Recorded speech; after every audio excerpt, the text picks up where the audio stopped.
Israel के पास उसका परमाणु पावर प्लांट है, न्यूक्लियर पावर प्लांट। अब गाजा की तरफ से जो मिसाइलें जा रही हैं वो इजराइल के हर इलाके तक पहुंच रही हैं, यहां तक कि इजराइल की राजधानी तक पहुंच रही हैं। ये तमाम चीजें आपको 7 अक्टूबर से अब तक पता चल चुकी हैं।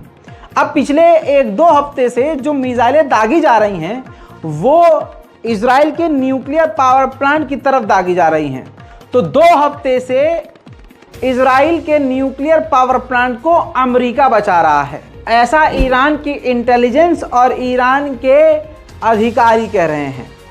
दोस्तों, इसमें कोई दो राय नहीं है, ऐसी तस्वीरें हम देख चुके हैं जो इजराइल के अंदर भी खुद की इजराइल की डिफेंस सिस्टम से निकली हुई मिसाइलें यू टर्न मार कर गिर गई हैं, जिससे ये खतरा बढ़ गया है कि इजराइल का जो परमाणु पावर प्लांट है वो कहीं क्षतिग्रस्त न हो जाए।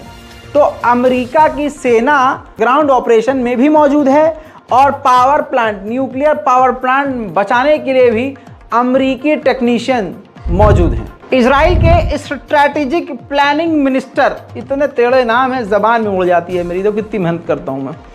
तो उन मिनिस्टर ने कहा है आपको और हमको जाहिल, पता है कैसे?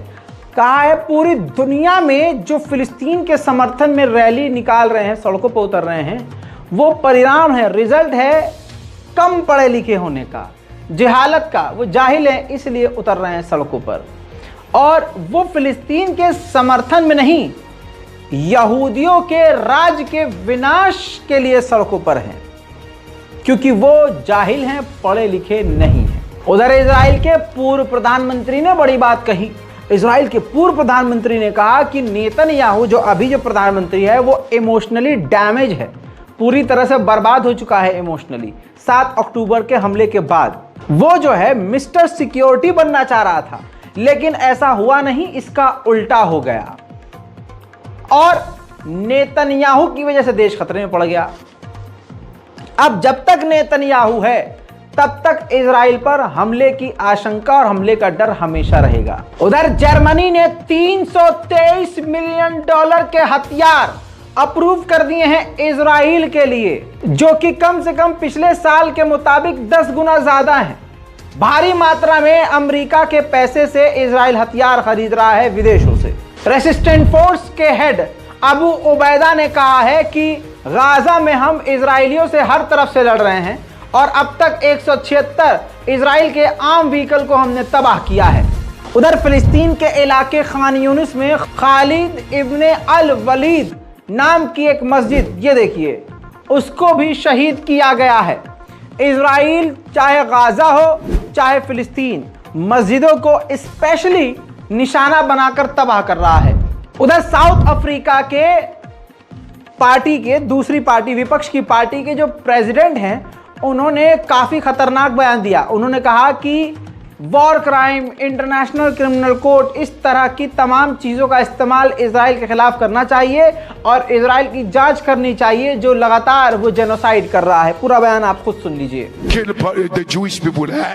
We're not killing any Jewish person. We're not supporting any organization that says it wants to kill Jewish pregnant women and children. We're not part of that nonsense. A revolutionary at all material times must be guided by the feelings of love. We love humanity. Therefore, we love our women and our children. How do you bomb a hospital? Even if... मेरे दोस्तों, ये CNN पर जो महिला बैठी है, ये American nurse है जो गाजा में 7 अक्टूबर से कल तक फंसी हुई थी। जैसे तैसे ये वहां से निकली हैं, अमेरिका सही सलामत पहुंची और इस महिला ने, मैं शुक्रिया अदा करूंगा इस महिला का कि इसने सच्चाई बयान करी, वो भी CNN पर। और ये लाइव प्रोग्राम था इसलिए एयर हो गया, वरना ये काट दिया जाता। महिला ने बताया कि गाजा के लोगों के हालात इतने खराब हैं कि वहां 50,000 लोग हैं और सिर्फ 4 टॉयलेट हैं। सोचिए, 50,000 लोगों पर 4 टॉयलेट। इसके अलावा इन्होंने बताया, ये जो नर्स हैं पेशे से, इन्होंने बताया कि वहां छोटे छोटे बच्चों के मुंह जले हुए हैं, लाशें पड़ी हुई हैं, जिस्म जला हुआ है, हालात बुरे हैं, दवाइयां नहीं मिल रही हैं, हालात बहुत ज़्यादा ख़राब है और मेरा दिल अभी भी गाज़ा में है। जी हाँ, ये बहुत बड़ी बात है। उन्होंने कहा मेरा दिल अभी भी गाज़ा में है और साथ में कहा कि हम नहीं बच सकते थे अगर लोकल टीम हमारी मदद ना करती। यानी जिनको अमेरिका इजराइल आतंकी बता रहा है वो जमीन पर उन्हीं की अपने लोगों को छोड़कर उनके लोगों की मदद कर रहा है, उनको जिंदा रख रहा है। तुर्की के मिनिस्टर ने ऐलान किया है कि बिना सीज फायर के कोई भी एनर्जी प्रोजेक्ट इजराइल के साथ हम डिस्कस ही नहीं करेंगे। लेकिन आप जानते हैं तुर्की पर फिलहाल दुनिया भरोसा नहीं कर सकती। नेतन्याहू ने कानून बनाकर अपनी जेब में रख लिया था जिसकी वजह से इजराइल के लाखों लोग सड़कों पर उतरे हुए हैं। शायद उसी कानून का इस्तेमाल हो गया है। अब वहां सब कुछ जो है नेतन्याहू के हिसाब से चल रहा है। अब इजराइल की हाई कोर्ट ने भी नेतन्याहू के हक में बयान देते हुए कह दिया है कि कोई भी प्रदर्शन इजराइल के अंदर यहूदी लोग नहीं कर सकते। जो गाजा पे अटैक हुआ है उसके खिलाफ कोई प्रदर्शन इजराइल में नहीं हो सकता।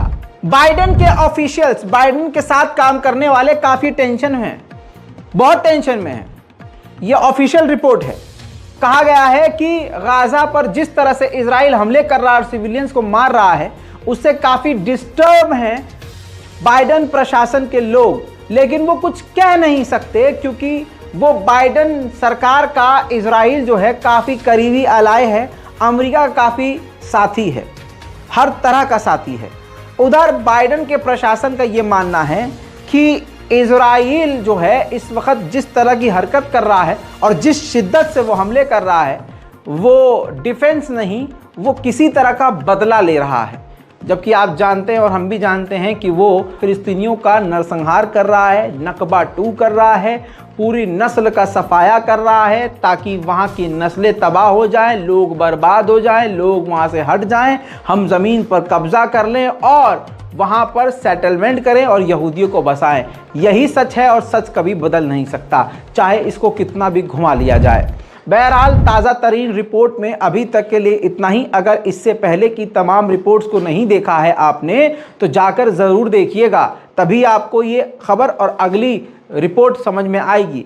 कुछ देर बाद फिर से आऊँगा ताज़ा तरीन जानकारियों के साथ। तब तक के लिए जय हिंद।